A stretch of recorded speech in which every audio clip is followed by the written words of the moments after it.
Waar staat het nou voor? IP staat eigenlijk voor de maten van stof en waterdichtheid. We gaan beginnen met de 6. Die loopt eigenlijk in de schaal van 0 tot en met de 6, waarbij 6 volledig stofdicht is. Het tweede cijfer geeft de maten van waterdichtheid aan. De maten van waterdichtheid bij IP-certificaten loopt van 0 tot maximaal 9. 0, geen bescherming tegen water of vloeistoffen. En 9, maximale bescherming tegen water en vloeistoffen. Producten met IP68 zijn door de 6 volledig stofdicht. En de 8 staat eigenlijk voor de mate van waterdichtheid.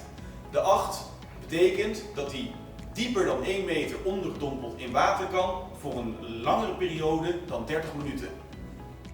Dit zijn de standaard minimale waardes voor de IP68 normering. Mocht je nou de exacte diepte en langdurigheid van onderdompeling in water willen weten, dan adviseren we altijd om je leverancier daarover te contacten.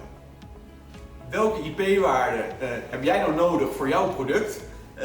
Nou, het kan eigenlijk verschillen voor welke doeleinden je het licht wil gebruiken. Je kan je voorstellen bij gewone binnenverlichting heb je geen hoge IP-waarde nodig, want binnen regent het bijvoorbeeld niet. Maar zeker tegenwoordig met de smartphones, de smartwatches van tegenwoordig, ja, die hebben een hoge IP-waarde nodig.